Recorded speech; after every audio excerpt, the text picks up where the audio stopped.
고요한 지혜의 숲을 거닐다. 우리는 삶이라는 긴 여정 속에서 때로는 길을 잃고 헤매곤 합니다. 원하던 직장을 얻지 못했을 때, 예상치 못한 병이 찾아왔을 때, 사랑하는 이에게 감당하기 힘든 일이 닥쳤을 때, 혹은 굳게 믿었던 관계가 한순간에 무너져 내렸을 때, 우리는 불안과 피로 속에서 마음이 무너져 내리는 경험을 합니다. 현대 심리학이나 뇌과학에서 그 해답을 찾아보려 하지만 이미 마음의 기력이 쇠진했을 때는 어떤 조언도 공허하게만 들리기 쉽습니다. 바로 이럴 때 수천 년의 시간을 건너 우리에게 도착한 오래된 지혜가 큰 위안과 길잡이가 되어주곤 합니다.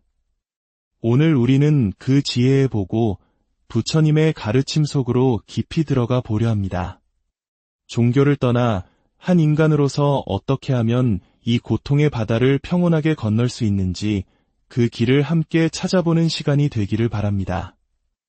이 지혜의 말씀이 더 널리 퍼져 더 많은 분들의 마음에 평화의 등불을 밝힐 수 있도록 구독과 좋아요로 당신의 마음을 보태주시는 것은 그 자체로 귀한 나눔, 즉 법보시가 될 것입니다. 당신의 그 소중한 마음 하나하나에 부처님의 자비와 가피가 늘 함께하기를 진심으로 기원합니다. 모든 것은 변한다. 다만 변한다는 사실만이 변하지 않을 뿐. 누군가 세상을 떠났다고 해서 그것이 반드시 허무한 일일까요?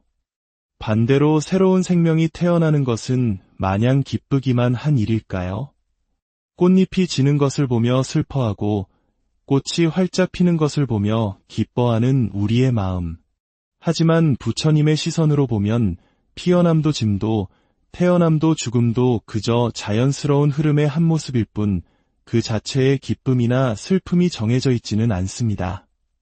꽃잎이 아름답게 피어나는 것도 시간이 흘러 떨어지는 것도 모두 영원하지 않기에 무상합니다.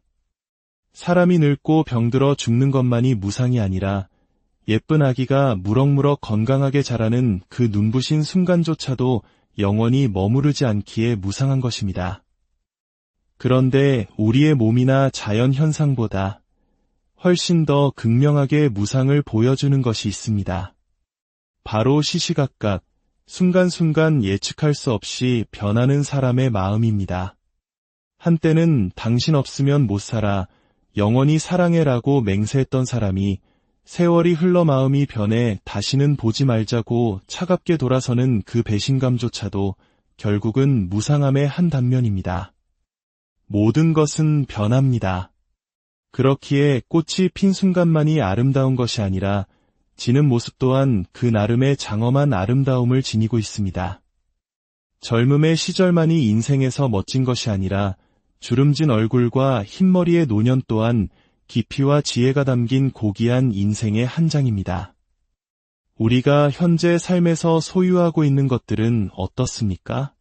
재물, 명예, 권력, 이 모든 것들은 수많은 인연과 주변 사람의 도움으로 잠시 우리에게 머무는 것들일 뿐 언젠가는 다 놓고 떠나야 할 손님과도 같습니다. 그러니 영원히 살 것처럼 착각하여 끝없는 욕심을 부리지 말라는 경고, 그것이 바로 무상법문의 핵심입니다. 중국 당나라 때 노생이라는 가난한 선비가 있었습니다. 그는 한단이라는 지역을 지나다 한 주막에서 신선도를 닦는 여웅이라는 노인을 만났습니다.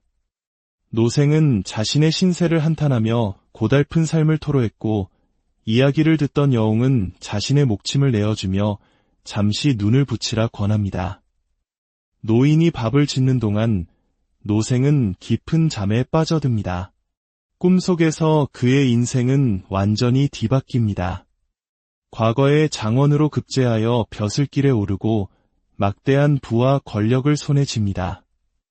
아름다운 아내와 자식들을 얻고 수많은 사람들의 부러움 속에서 화려한 삶을 누립니다. 하지만 세월이 흘러 당쟁에 휘말려 역적으로 몰려 모든 것을 잃기도 하고 머나먼 곳으로 귀향을 갔다가 다시 복권되어 더 높은 지위에 오르기도 합니다. 그렇게 파란만장한 80년의 세월을 보낸 후 마침내 죽음을 앞둔 찰나 누군가 자신을 부르는 소리에 눈을 번쩍 듭니다. 여보게, 일어나게, 밥이 다 되었으니 식사하시게. 눈앞에는 밥상을 들고 온 여웅이 서 있었습니다. 꿈속에서 겪은 80년의 영욕의 세월이 현실에서는 주막의 주인이 노란 조밥을 짓는 그 짧은 시간에 불과했던 것입니다. 이 이야기가 바로 인생의 덧없음을 이야기하는 유명한 고사성어 한단지몽입니다. 결국 우리의 삶이란 한순간 번쩍하는 번갯불 같고 아침 풀잎에 잠시 머물다 사라지는 이슬 같으며 파도가 칠 때 생겨나는 물거품과도 같습니다.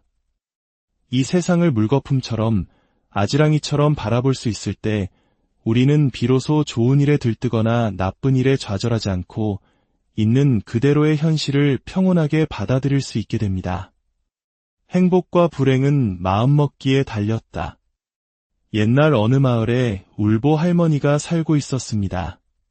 할머니는 햇볕이 쨍쨍한 날에도 비가 오는 날에도 늘 마을 어귀에 앉아 울고 있었습니다.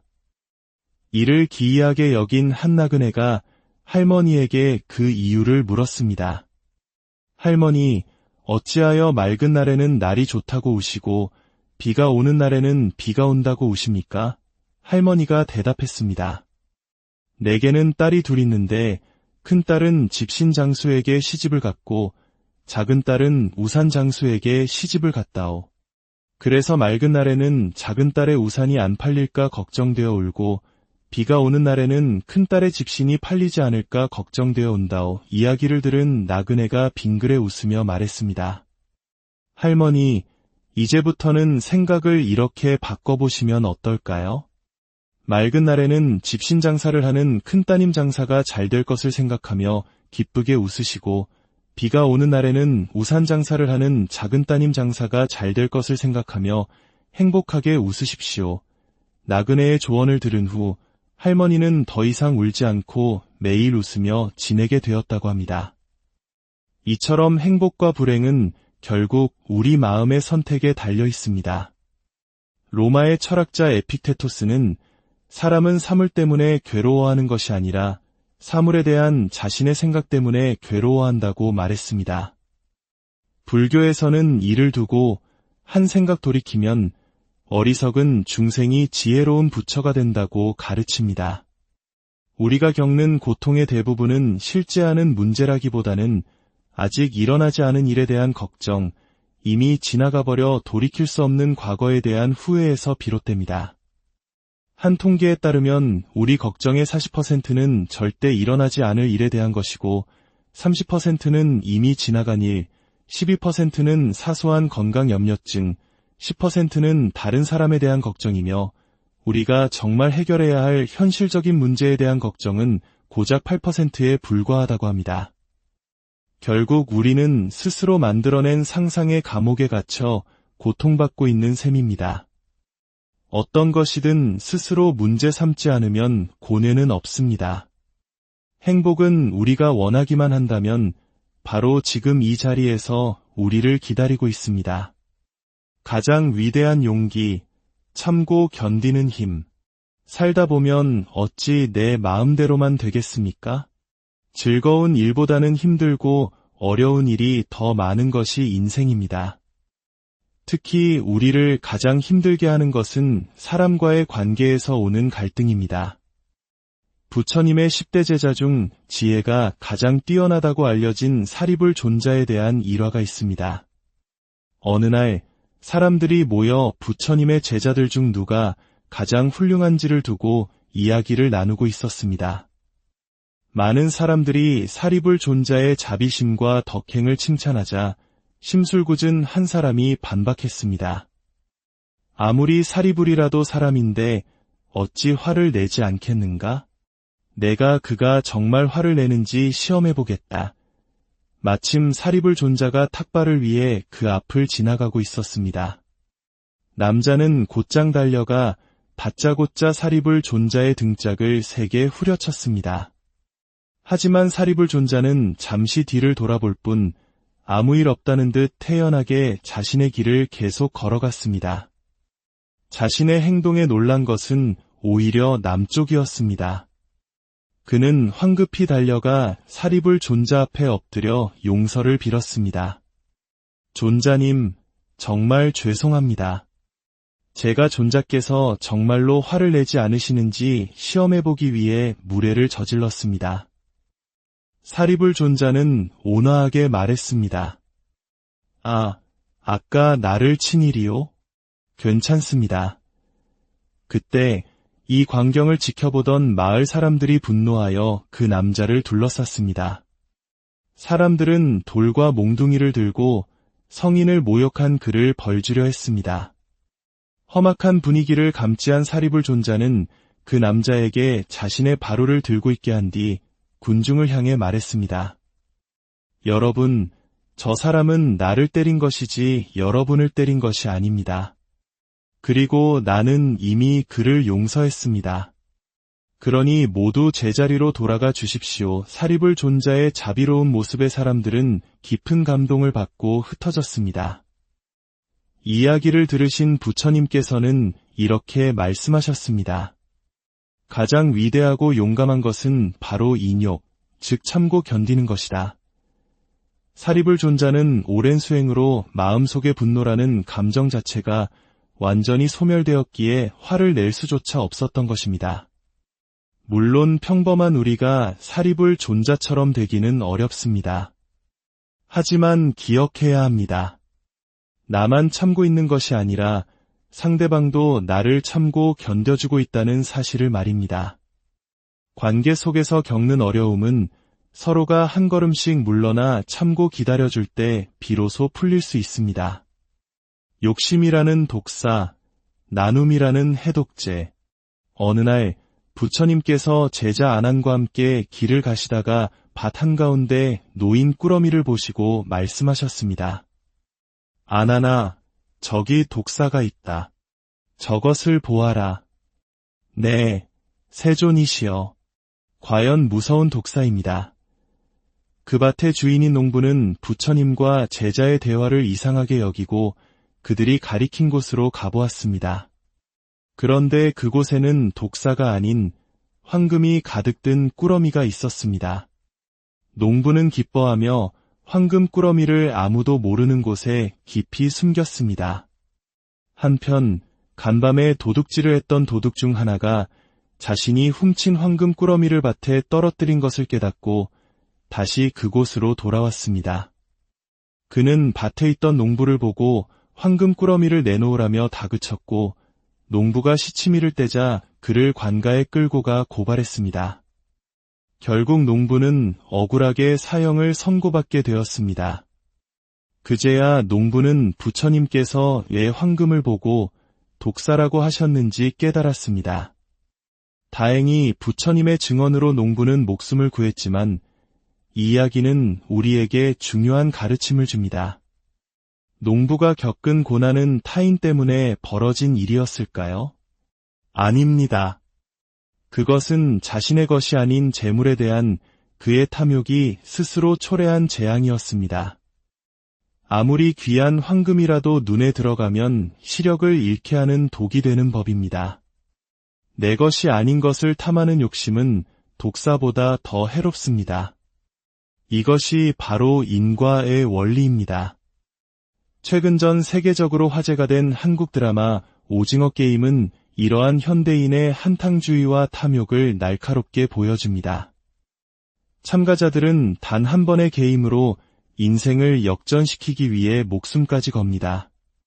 이는 비단 드라마 속 이야기만은 아닐 것입니다. 땀 흘려 정직하게 번 돈이 아니라면 쉽게 얻은 것은 결국 쉽게 나가기 마련이며 종종 더 큰 불행을 가져옵니다. 그렇다면 이 탐욕이라는 독을 해독할 약은 무엇일까요? 바로 보시, 즉 나눔입니다. 가난한 한 여인이 정성껏 마련한 음식을 부처님께 공양 올리러 가던 중 길가에 굶주려 죽어가는 개 한 마리를 발견했습니다.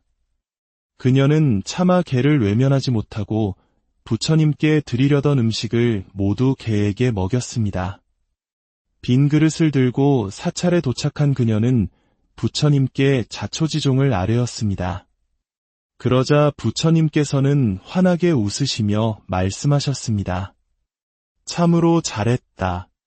굶주린 중생에게 음식을 준 것은 곧 내게 공양을 올린 것과 공덕이 똑같다. 진정한 보시는 대상을 분별하지 않는 평등한 마음에서 나옵니다. 또한 무엇을 바라는 마음 없이 베푸는 무주상보시 야말로 최고의 보시입니다. 내가 누군가에게 베풀었다는 생각조차 없이 그저 자비로운 마음으로 행하는 나눔은 결국 나 자신을 위한 가장 큰 공덕이 됩니다. 나를 먼저 사랑할 용기. 사찰이나 교회에 가면 많은 여성 신도들이 자신의 아니보다는 남편과 자식들을 위해 간절히 기도합니다. 숭고하고 아름다운 모습이지만 한편으로는 깊이 생각해볼 문제입니다. 어느 날 한 불자님이 찾아와 남편과 자식의 이름으로 등을 달고 싶다고 했습니다. 저는 그분에게 물었습니다. 불자님, 왜 자기 이름은 쓰지 않으십니까? 그녀는 당연하다는 듯 답했습니다. 저야 남편과 아이들만 잘 되면 되지요. 저는 단호하게 말했습니다. 안 됩니다. 남편과 자식 이름은 쓰지 말고 불자님 이름만 쓰십시오. 불자님이 먼저 바로 서고 행복해야 남편과 아이들도 잘 되는 법입니다. 이것은 결코 이기적인 생각이 아닙니다. 비행기에서 위급 상황이 발생하면 아이에게 먼저 산소 마스크를 씌워주기 전에 부모가 먼저 자신의 마스크를 써야 하는 것과 같은 이치입니다. 내가 먼저 건강하고 행복해야 내 안에 사랑과 행복의 에너지가 넘쳐 흘러 가족과 주변 사람들에게까지 그 기운을 전해줄 수 있습니다. 최근 한 다큐멘터리에서 번아웃 증후군을 겪는 한 주부의 인터뷰를 보았습니다. 그녀는 아이가 고등학생이 될 때까지 모든 것을 헌신적으로 챙겼습니다. 그녀는 말했습니다. 아이들이 제 삶이고 신랑이 제 삶입니다. 그런데 이렇게 열심히 살아도 보상받는 게 아무것도 없는 것 같아요. 그녀의 답변을 보며 안타까웠습니다. 자신을 온전히 지워버리고 가족을 우선으로 살았기에 번아웃이 올 수밖에 없었던 것입니다. 자기 자신을 위한 기도를 하십시오. 남편과 자식을 위하는 마음만큼, 아니 그보다 더 간절하게 자기 자신의 성장과 행복을 위해 기도하십시오. 내가 진정으로 행복할 때 그 행복은 가장 아름다운 빛이 되어온 가족을 환하게 비출 것입니다. 자기만의 얼굴을 만들어가라. 사람의 얼굴에는 그 사람이 살아온 세월의 흔적이 고스란히 담겨 있습니다. 그래서 남자의 얼굴은 이력서라 하고 여자의 얼굴은 청구서라고 우스갯소리를 하기도 합니다. 하지만 이 모든 표현 속에는 우리 인생의 애환이 담겨 있습니다. 중요한 것은 사람의 얼굴은 저마다 다르다는 사실입니다. 우리는 모두 이 세상에 단 하나뿐인 고유한 얼굴을 가지고 태어났습니다. 이는 각자의 내면 세계, 즉 정신의 형태가 다르기 때문입니다. 불교적으로 말하면 우리가 순간순간 쌓아온 업이 다르기 때문에 서로 다른 얼굴을 지니게 되는 것입니다. 그렇기에 우리는 남의 얼굴을 닮으려고 애쓸 필요가 없습니다. 자기답게 살아야 자기다운 얼굴이 형성됩니다. 어머니에게서 물려받은 얼굴은 아직 완성된 것이 아닙니다. 그것을 아름답게 빚고 다듬어 완성하는 것은 우리 자신의 몫입니다.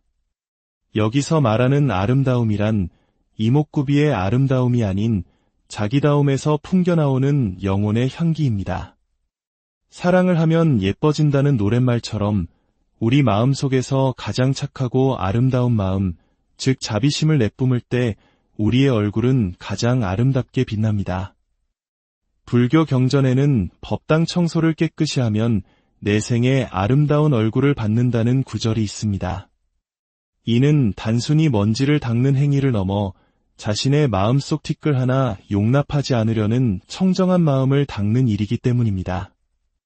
우리 마음이 있는 곳이 바로 법당입니다. 그 마음 법당을 매일같이 청소하십시오.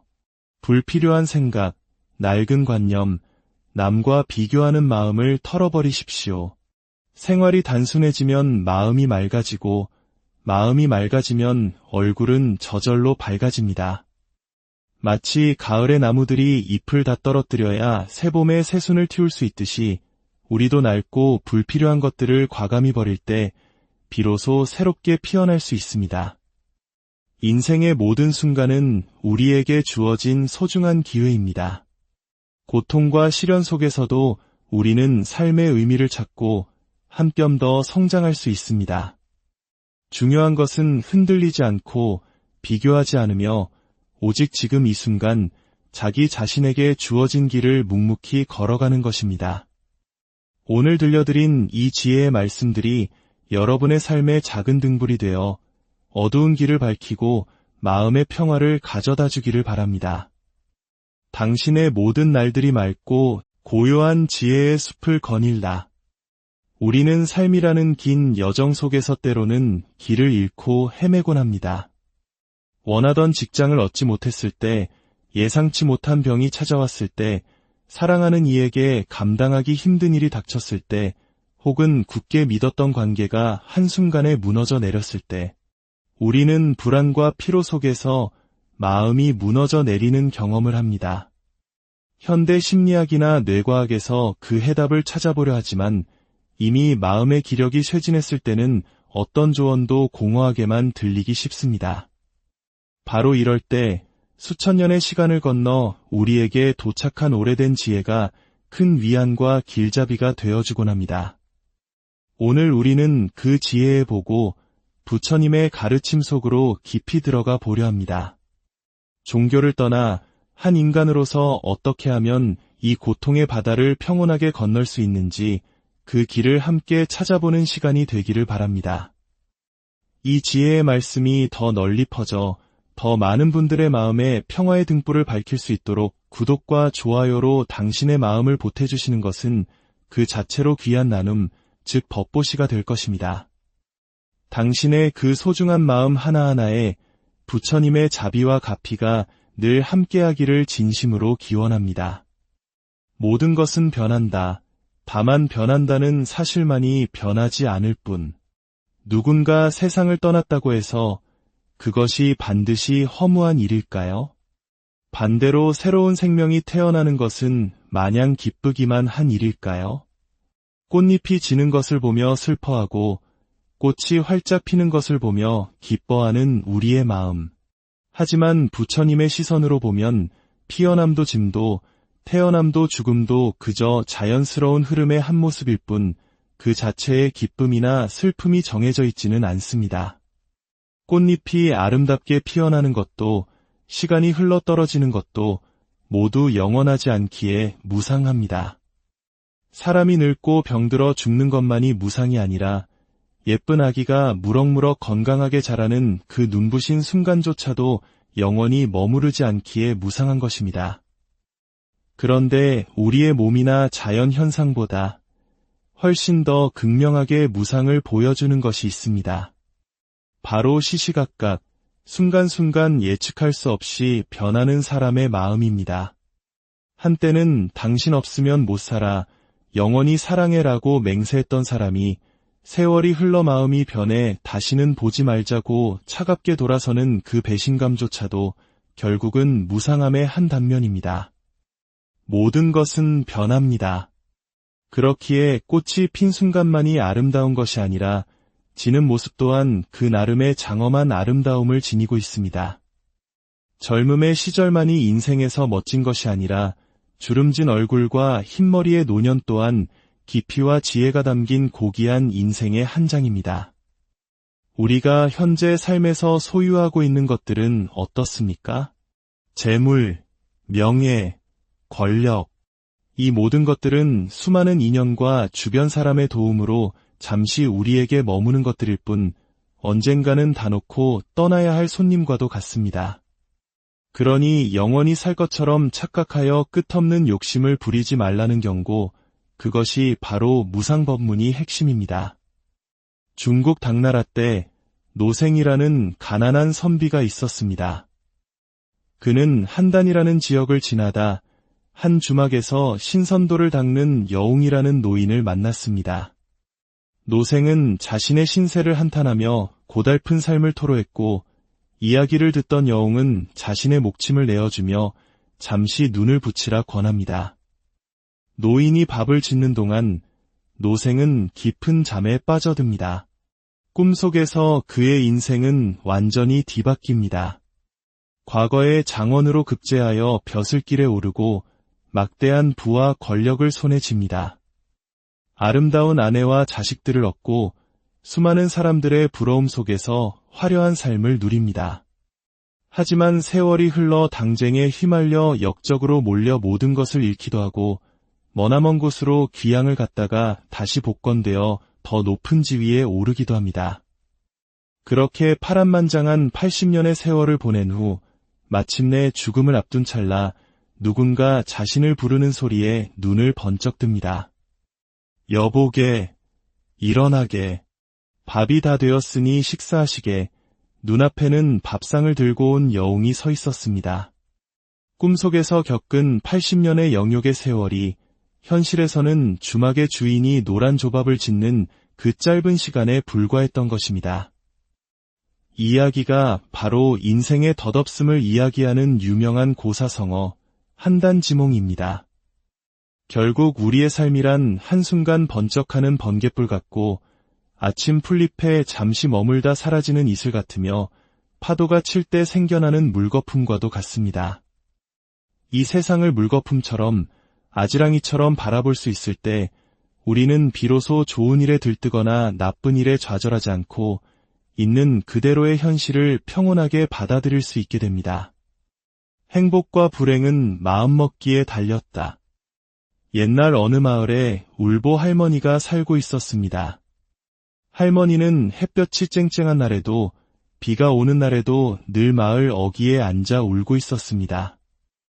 이를 기이하게 여긴 한 나그네가 할머니에게 그 이유를 물었습니다. 할머니, 어찌하여 맑은 날에는 날이 좋다고 우시고 비가 오는 날에는 비가 온다고 우십니까? 할머니가 대답했습니다. 내게는 딸이 둘 있는데 큰 딸은 집신 장수에게 시집을 갔고 작은 딸은 우산 장수에게 시집을 갔다오.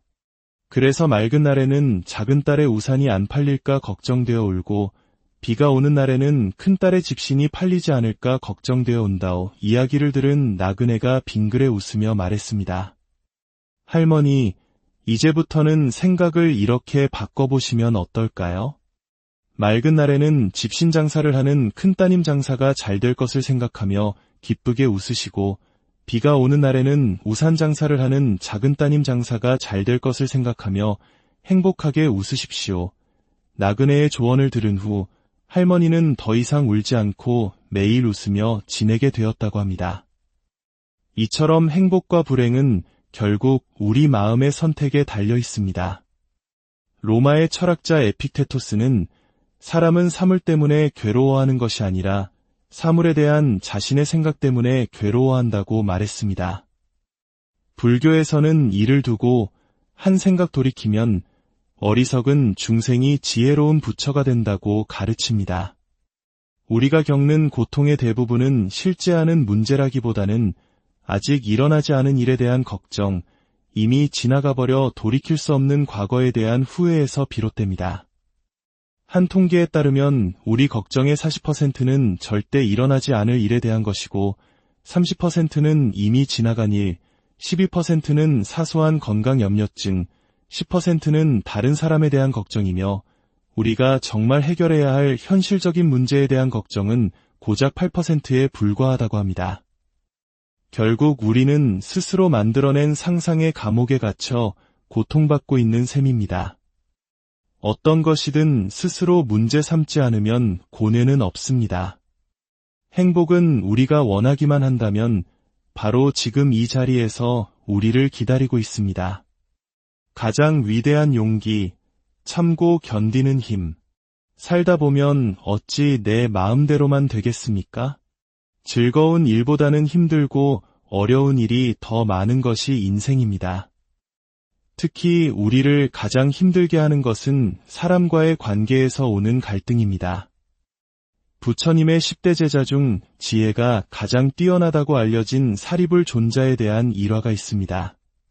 어느 날 사람들이 모여 부처님의 제자들 중 누가 가장 훌륭한지를 두고 이야기를 나누고 있었습니다. 많은 사람들이 사리불 존자의 자비심과 덕행을 칭찬하자 심술궂은 한 사람이 반박했습니다. 아무리 사리불이라도 사람인데 어찌 화를 내지 않겠는가? 내가 그가 정말 화를 내는지 시험해보겠다. 마침 사리불 존자가 탁발을 위해 그 앞을 지나가고 있었습니다. 남자는 곧장 달려가 다짜고짜 사리불 존자의 등짝을 세게 후려쳤습니다. 하지만 사리불 존자는 잠시 뒤를 돌아볼 뿐 아무 일 없다는 듯 태연하게 자신의 길을 계속 걸어갔습니다. 자신의 행동에 놀란 것은 오히려 남쪽이었습니다. 그는 황급히 달려가 사리불 존자 앞에 엎드려 용서를 빌었습니다. 존자님, 정말 죄송합니다.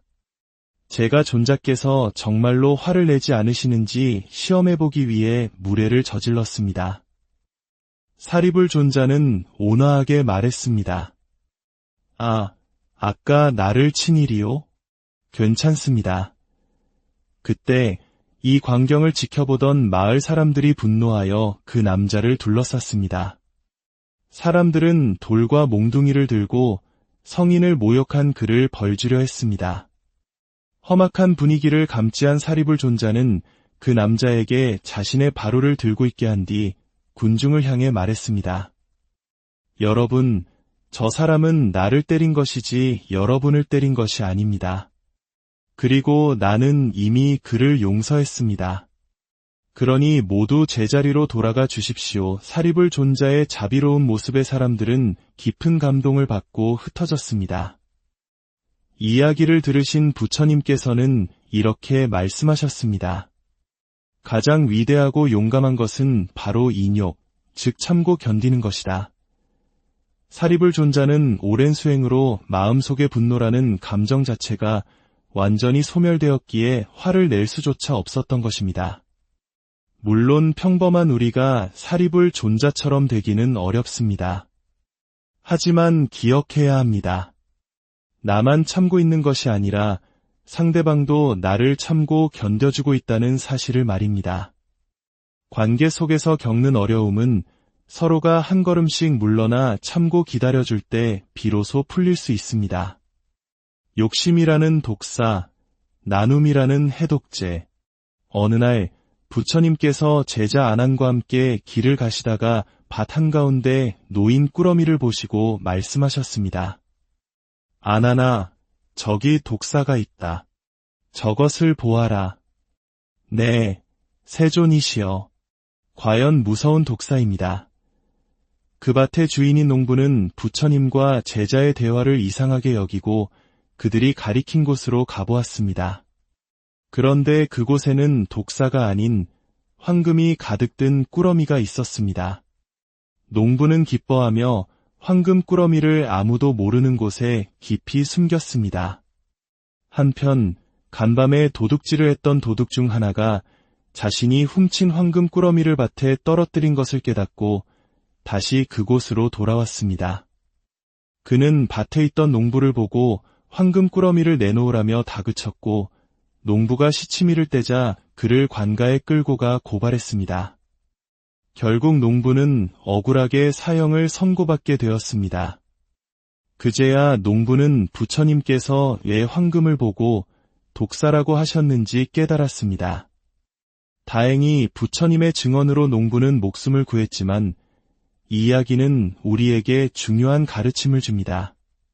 농부가 겪은 고난은 타인 때문에 벌어진 일이었을까요? 아닙니다. 그것은 자신의 것이 아닌 재물에 대한 그의 탐욕이 스스로 초래한 재앙이었습니다. 아무리 귀한 황금이라도 눈에 들어가면 시력을 잃게 하는 독이 되는 법입니다. 내 것이 아닌 것을 탐하는 욕심은 독사보다 더 해롭습니다. 이것이 바로 인과의 원리입니다. 최근 전 세계적으로 화제가 된 한국 드라마 오징어 게임은 이러한 현대인의 한탕주의와 탐욕을 날카롭게 보여줍니다. 참가자들은 단 한 번의 게임으로 인생을 역전시키기 위해 목숨까지 겁니다. 이는 비단 드라마 속 이야기만은 아닐 것입니다. 땀 흘려 정직하게 번 돈이 아니라면 쉽게 얻은 것은 결국 쉽게 나가기 마련이며 종종 더 큰 불행을 가져옵니다. 그렇다면 이 탐욕이라는 독을 해독할 약은 무엇일까요? 바로 보시, 즉 나눔입니다. 가난한 한 여인이 정성껏 마련한 음식을 부처님께 공양 올리러 가던 중 길가에 굶주려 죽어가는 개 한 마리를 발견했습니다. 그녀는 차마 개를 외면하지 못하고 부처님께 드리려던 음식을 모두 개에게 먹였습니다. 빈 그릇을 들고 사찰에 도착한 그녀는 부처님께 자초지종을 아뢰었습니다. 그러자 부처님께서는 환하게 웃으시며 말씀하셨습니다. 참으로 잘했다. 굶주린 중생에게 음식을 준 것은 곧 내게 공양을 올린 것과 공덕이 똑같다. 진정한 보시는 대상을 분별하지 않는 평등한 마음에서 나옵니다. 또한 무엇을 바라는 마음 없이 베푸는 무주상보시 야말로 최고의 보시입니다. 내가 누군가에게 베풀었다는 생각조차 없이 그저 자비로운 마음으로 행하는 나눔은 결국 나 자신을 위한 가장 큰 공덕이 됩니다. 나를 먼저 사랑할 용기. 사찰이나 교회에 가면 많은 여성 신도들이 자신의 아니보다는 남편과 자식들을 위해 간절히 기도합니다. 숭고하고 아름다운 모습이지만 한편으로는 깊이 생각해볼 문제입니다. 어느 날 한 불자님이 찾아와 남편과 자식의 이름으로 등을 달고 싶다고 했습니다. 저는 그분에게 물었습니다. 불자님, 왜 자기 이름은 쓰지 않으십니까? 그녀는 당연하다는 듯 답했습니다. 저야 남편과 아이들만 잘 되면 되지요. 저는 단호하게 말했습니다. 안 됩니다. 남편과 자식 이름은 쓰지 말고 불자님 이름만 쓰십시오. 불자님이 먼저 바로 서고 행복해야 남편과 아이들도 잘 되는 법입니다. 이것은 결코 이기적인 생각이 아닙니다.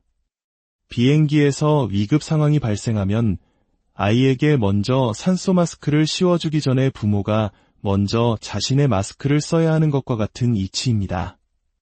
내가 먼저 건강하고 행복해야 내 안에 사랑과 행복의 에너지가 넘쳐 흘러 가족과 주변 사람들에게까지 그 기운을 전해줄 수 있습니다.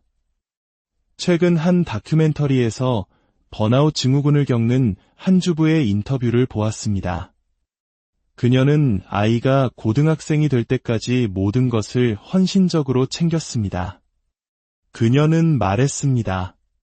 아이들이 제 삶이고 신랑이 제 삶입니다. 그런데 이렇게 열심히 살아도 보상받는 게 아무것도 없는 것 같아요. 그녀의 답변을 보며 안타까웠습니다.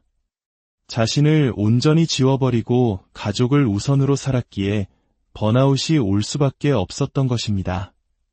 자기 자신을 위한 기도를 하십시오. 남편과 자식을 위하는 마음만큼, 아니 그보다 더 간절하게 자기 자신의 성장과 행복을 위해 기도하십시오. 내가 진정으로 행복할 때 그 행복은 가장 아름다운 빛이 되어온 가족을 환하게 비출 것입니다. 자기만의 얼굴을 만들어가라.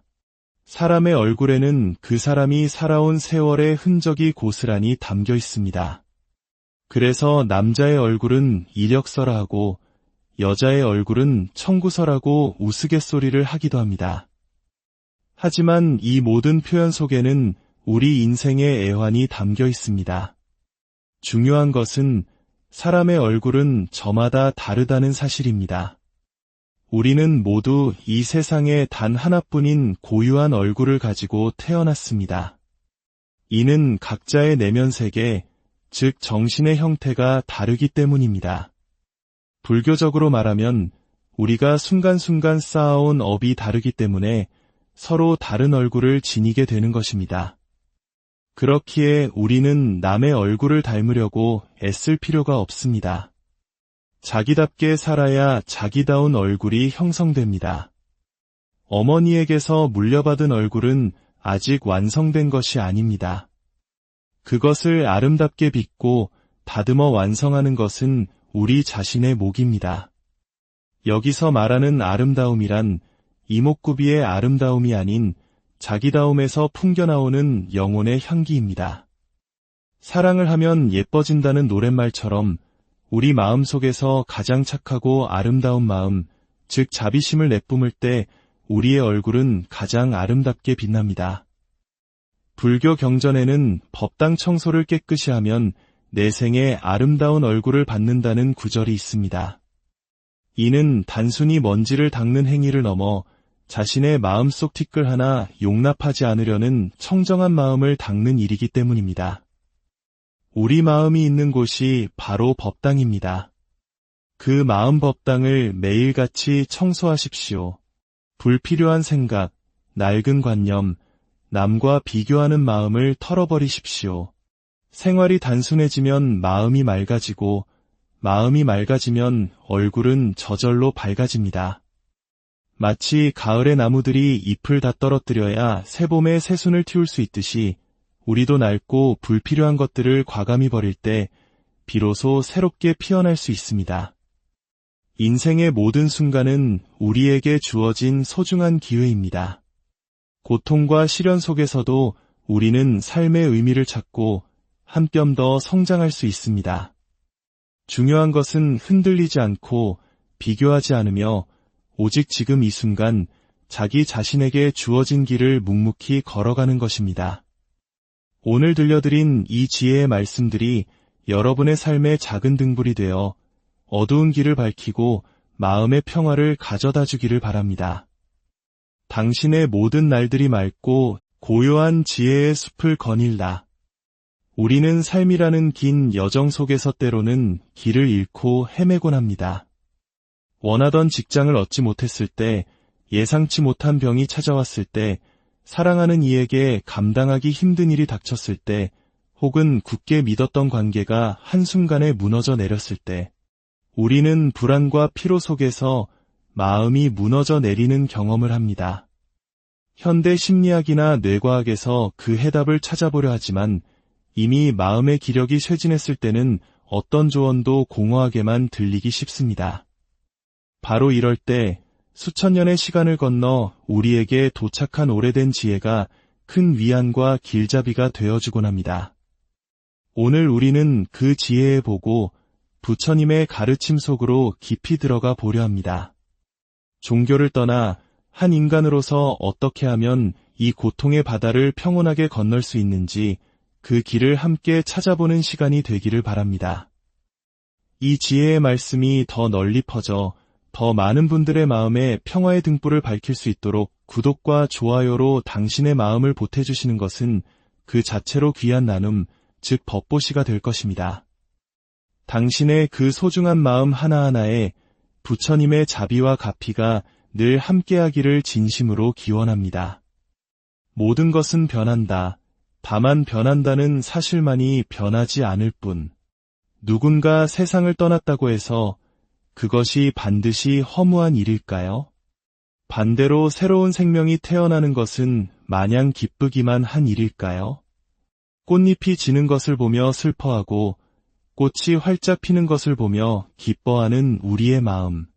하지만 부처님의 시선으로 보면 피어남도 짐도 태어남도 죽음도 그저 자연스러운 흐름의 한 모습일 뿐 그 자체의 기쁨이나 슬픔이 정해져 있지는 않습니다. 꽃잎이 아름답게 피어나는 것도 시간이 흘러 떨어지는 것도 모두 영원하지 않기에 무상합니다. 사람이 늙고 병들어 죽는 것만이 무상이 아니라 예쁜 아기가 무럭무럭 건강하게 자라는 그 눈부신 순간조차도 영원히 머무르지 않기에 무상한 것입니다. 그런데 우리의 몸이나 자연 현상보다 훨씬 더 극명하게 무상을 보여주는 것이 있습니다. 바로 시시각각, 순간순간 예측할 수 없이 변하는 사람의 마음입니다. 한때는 당신 없으면 못 살아, 영원히 사랑해라고 맹세했던 사람이 세월이 흘러 마음이 변해 다시는 보지 말자고 차갑게 돌아서는 그 배신감조차도 결국은 무상함의 한 단면입니다. 모든 것은 변합니다. 그렇기에 꽃이 핀 순간만이 아름다운 것이 아니라 지는 모습 또한 그 나름의 장엄한 아름다움을 지니고 있습니다.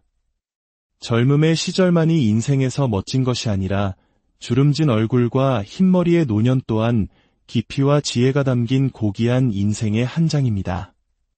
우리가 현재 삶에서 소유하고 있는 것들은 어떻습니까? 재물, 명예, 권력, 이 모든 것들은 수많은 인연과 주변 사람의 도움으로 잠시 우리에게 머무는 것들일 뿐 언젠가는 다 놓고 떠나야 할 손님과도 같습니다. 그러니 영원히 살 것처럼 착각하여 끝없는 욕심을 부리지 말라는 경고, 그것이 바로 무상법문의 핵심입니다. 중국 당나라 때 노생이라는 가난한 선비가 있었습니다. 그는 한단이라는 지역을 지나다 한 주막에서 신선도를 닦는 여웅이라는 노인을 만났습니다. 노생은 자신의 신세를 한탄하며 고달픈 삶을 토로했고, 이야기를 듣던 여웅은 자신의 목침을 내어주며 잠시 눈을 붙이라 권합니다. 노인이 밥을 짓는 동안 노생은 깊은 잠에 빠져듭니다. 꿈속에서 그의 인생은 완전히 뒤바뀝니다. 과거의 장원으로 급제하여 벼슬길에 오르고 막대한 부와 권력을 손에 쥡니다. 아름다운 아내와 자식들을 얻고 수많은 사람들의 부러움 속에서 화려한 삶을 누립니다. 하지만 세월이 흘러 당쟁에 휘말려 역적으로 몰려 모든 것을 잃기도 하고 머나먼 곳으로 귀향을 갔다가 다시 복권되어 더 높은 지위에 오르기도 합니다. 그렇게 파란만장한 80년의 세월을 보낸 후 마침내 죽음을 앞둔 찰나 누군가 자신을 부르는 소리에 눈을 번쩍 듭니다. 여보게, 일어나게, 밥이 다 되었으니 식사하시게. 눈앞에는 밥상을 들고 온 여웅이 서 있었습니다. 꿈속에서 겪은 80년의 영욕의 세월이 현실에서는 주막의 주인이 노란 조밥을 짓는 그 짧은 시간에 불과했던 것입니다. 이 이야기가 바로 인생의 덧없음을 이야기하는 유명한 고사성어 한단지몽입니다.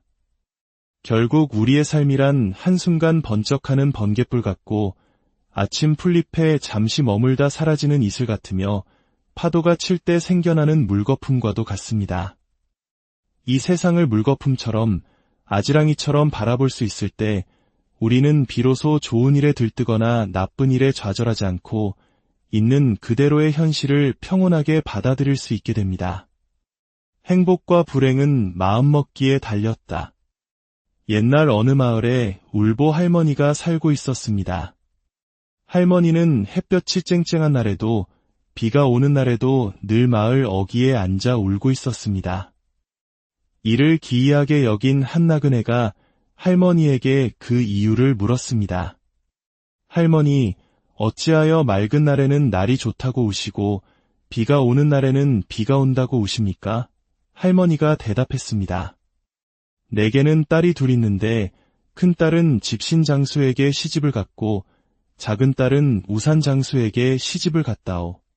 그래서 맑은 날에는 작은 딸의 우산이 안 팔릴까 걱정되어 울고 비가 오는 날에는 큰딸의 집신이 팔리지 않을까 걱정되어 온다오. 이야기를 들은 나그네가 빙그레 웃으며 말했습니다. 할머니, 이제부터는 생각을 이렇게 바꿔보시면 어떨까요? 맑은 날에는 집신 장사를 하는 큰따님 장사가 잘 될 것을 생각하며 기쁘게 웃으시고 비가 오는 날에는 우산 장사를 하는 작은 따님 장사가 잘 될 것을 생각하며 행복하게 웃으십시오. 나그네의 조언을 들은 후 할머니는 더 이상 울지 않고 매일 웃으며 지내게 되었다고 합니다. 이처럼 행복과 불행은 결국 우리 마음의 선택에 달려 있습니다. 로마의 철학자 에픽테토스는 사람은 사물 때문에 괴로워하는 것이 아니라 사물에 대한 자신의 생각 때문에 괴로워한다고 말했습니다. 불교에서는 이를 두고 한 생각 돌이키면 어리석은 중생이 지혜로운 부처가 된다고 가르칩니다. 우리가 겪는 고통의 대부분은 실제하는 문제라기보다는 아직 일어나지 않은 일에 대한 걱정, 이미 지나가버려 돌이킬 수 없는 과거에 대한 후회에서 비롯됩니다. 한 통계에 따르면 우리 걱정의 40%는 절대 일어나지 않을 일에 대한 것이고 30%는 이미 지나간 일, 12%는 사소한 건강 염려증, 10%는 다른 사람에 대한 걱정이며 우리가 정말 해결해야 할 현실적인 문제에 대한 걱정은 고작 8%에 불과하다고 합니다. 결국 우리는 스스로 만들어낸 상상의 감옥에 갇혀 고통받고 있는 셈입니다. 어떤 것이든 스스로 문제 삼지 않으면 고뇌는 없습니다. 행복은 우리가 원하기만 한다면 바로 지금 이 자리에서 우리를 기다리고 있습니다. 가장 위대한 용기, 참고 견디는 힘. 살다 보면 어찌 내 마음대로만 되겠습니까? 즐거운 일보다는 힘들고 어려운 일이 더 많은 것이 인생입니다. 특히 우리를 가장 힘들게 하는 것은 사람과의 관계에서 오는 갈등입니다. 부처님의 10대 제자 중 지혜가 가장 뛰어나다고 알려진 사리불 존자에 대한 일화가 있습니다. 어느 날 사람들이 모여 부처님의 제자들 중 누가 가장 훌륭한지를 두고 이야기를 나누고 있었습니다. 많은 사람들이 사리불 존자의 자비심과 덕행을 칭찬하자 심술궂은 한 사람이 반박했습니다. 아무리 사리불이라도 사람인데 어찌 화를 내지 않겠는가? 내가 그가 정말 화를 내는지 시험해보겠다. 마침 사리불 존자가 탁발을 위해 그 앞을 지나가고 있었습니다. 남자는 곧장 달려가 다짜고짜 사리불 존자의 등짝을 세게 후려쳤습니다.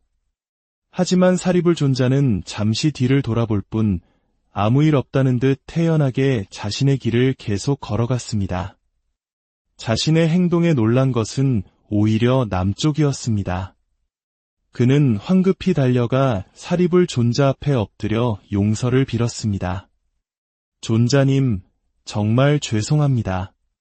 제가 존자께서 정말로 화를 내지 않으시는지 시험해보기 위해 무례를 저질렀습니다. 사리불 존자는 온화하게 말했습니다. 아까 나를 친 일이요? 괜찮습니다. 그때 이 광경을 지켜보던 마을 사람들이 분노하여 그 남자를 둘러쌌습니다. 사람들은 돌과 몽둥이를 들고 성인을 모욕한 그를 벌주려 했습니다. 험악한 분위기를 감지한 사리불 존자는 그 남자에게 자신의 바로를 들고 있게 한 뒤 군중을 향해 말했습니다. 여러분, 저 사람은 나를 때린 것이지 여러분을 때린 것이 아닙니다. 그리고 나는 이미 그를 용서했습니다. 그러니 모두 제자리로 돌아가 주십시오. 사리불 존자의 자비로운 모습에 사람들은 깊은 감동을 받고 흩어졌습니다. 이야기를 들으신 부처님께서는 이렇게 말씀하셨습니다. 가장 위대하고 용감한 것은 바로 인욕, 즉 참고 견디는 것이다. 사리불 존자는 오랜 수행으로 마음속의 분노라는 감정 자체가 완전히 소멸되었기에 화를 낼 수조차 없었던 것입니다. 물론 평범한 우리가 사리불 존자처럼 되기는 어렵습니다. 하지만 기억해야 합니다. 나만 참고 있는 것이 아니라 상대방도 나를 참고 견뎌주고 있다는 사실을 말입니다. 관계 속에서 겪는 어려움은 서로가 한 걸음씩 물러나 참고 기다려줄 때 비로소 풀릴 수 있습니다. 욕심이라는 독사, 나눔이라는 해독제. 어느 날 부처님께서 제자 아난과 함께 길을 가시다가 밭 한가운데 놓인 꾸러미를 보시고 말씀하셨습니다. 아난아, 저기 독사가 있다. 저것을 보아라. 네, 세존이시여. 과연 무서운 독사입니다. 그 밭의 주인인 농부는 부처님과 제자의 대화를 이상하게 여기고 그들이 가리킨 곳으로 가보았습니다. 그런데 그곳에는 독사가 아닌 황금이 가득 든 꾸러미가 있었습니다. 농부는 기뻐하며 황금 꾸러미를 아무도 모르는 곳에 깊이 숨겼습니다. 한편 간밤에 도둑질을 했던 도둑 중 하나가 자신이 훔친 황금 꾸러미를 밭에 떨어뜨린 것을 깨닫고 다시 그곳으로 돌아왔습니다. 그는 밭에 있던 농부를 보고 황금 꾸러미를 내놓으라며 다그쳤고 농부가 시치미를 떼자 그를 관가에 끌고 가 고발했습니다. 결국 농부는 억울하게 사형을 선고받게 되었습니다. 그제야 농부는 부처님께서 왜 황금을 보고 독사라고 하셨는지 깨달았습니다. 다행히 부처님의 증언으로 농부는 목숨을 구했지만 이 이야기는 우리에게 중요한 가르침을 줍니다. 농부가 겪은 고난은 타인 때문에 벌어진 일이었을까요? 아닙니다. 그것은 자신의 것이 아닌 재물에 대한 그의 탐욕이 스스로 초래한 재앙이었습니다. 아무리 귀한 황금이라도 눈에 들어가면 시력을 잃게 하는 독이 되는 법입니다. 내 것이 아닌 것을 탐하는 욕심은 독사보다 더 해롭습니다. 이것이 바로 인과의 원리입니다. 최근 전 세계적으로 화제가 된 한국 드라마 오징어 게임은 이러한 현대인의 한탕주의와 탐욕을 날카롭게 보여줍니다. 참가자들은 단 한 번의 게임으로 인생을 역전시키기 위해 목숨까지 겁니다. 이는 비단 드라마 속 이야기만은 아닐 것입니다. 땀 흘려 정직하게 번 돈이 아니라면 쉽게 얻은 것은 결국 쉽게 나가기 마련이며 종종 더 큰 불행을 가져옵니다. 그렇다면 이 탐욕이라는 독을 해독할 약은 무엇일까요? 바로 보시, 즉 나눔입니다. 가난한 한 여인이 정성껏 마련한 음식을 부처님께 공양 올리러 가던 중 길가에 굶주려 죽어가는 개 한 마리를 발견했습니다. 그녀는 차마 개를 외면하지 못하고 부처님께 드리려던 음식을 모두 개에게 먹였습니다. 빈 그릇을 들고 사찰에 도착한 그녀는 부처님께 자초지종을 아뢰었습니다. 그러자 부처님께서는 환하게 웃으시며 말씀하셨습니다. 참으로 잘했다. 굶주린 중생에게 음식을 준 것은 곧 내게 공양을 올린 것과 공덕이 똑같다. 진정한 보시는 대상을 분별하지 않는 평등한 마음에서 나옵니다. 또한 무엇을 바라는 마음 없이 베푸는 무주상보시 야말로 최고의 보시입니다. 내가 누군가에게 베풀었다는 생각조차 없이 그저 자비로운 마음으로 행하는 나눔은 결국 나 자신을 위한 가장 큰 공덕이 됩니다. 나를 먼저 사랑할 용기. 사찰이나 교회에 가면 많은 여성 신도들이 자신의 안위보다는 남편과 자식들을 위해 간절히 기도합니다. 숭고하고 아름다운 모습이지만 한편으로는 깊이 생각해볼 문제입니다. 어느 날 한 불자님이 찾아와 남편과 자식의 이름으로 등을 달고 싶다고 했습니다. 저는 그분에게 물었습니다. 불자님, 왜 자기 이름은 쓰지 않으십니까? 그녀는 당연하다는 듯 답했습니다. 저야 남편과 아이들만 잘 되면 되지요. 저는 단호하게 말했습니다. 안 됩니다. 남편과 자식 이름은 쓰지 말고 불자님 이름만 쓰십시오. 불자님이 먼저 바로 서고 행복해야 남편과 아이들도 잘 되는 법입니다. 이것은 결코 이기적인 생각이 아닙니다. 비행기에서 위급 상황이 발생하면 아이에게 먼저 산소 마스크를 씌워주기 전에 부모가 먼저 자신의 마스크를 써야 하는 것과 같은 이치입니다. 내가 먼저 건강하고 행복해야 내 안에 사랑과 행복의 에너지가 넘쳐 흘러 가족과 주변 사람들에게까지 그 기운을 전해줄 수 있습니다. 최근 한 다큐멘터리에서 번아웃 증후군을 겪는 한 주부의 인터뷰를 보았습니다. 그녀는 아이가 고등학생이 될 때까지 모든 것을 헌신적으로 챙겼습니다. 그녀는 말했습니다. 아이들이 제 삶이고 신랑이 제 삶입니다. 그런데 이렇게 열심히 살아도 보상받는 게 아무것도 없는 것 같아요. 그녀의 답변을 보며 안타까웠습니다. 자신을 온전히 지워버리고 가족을 우선으로 살았기에 번아웃이 올 수밖에 없었던 것입니다. 자기 자신을 위한 기도를 하십시오. 남편과 자식을 위하는 마음만큼, 아니 그보다 더 간절하게 자기 자신의 성장과 행복을 위해 기도하십시오. 내가 진정으로 행복할 때 그 행복은 가장 아름다운 빛이 되어온 가족을 환하게 비출 것입니다. 자기만의 얼굴을 만들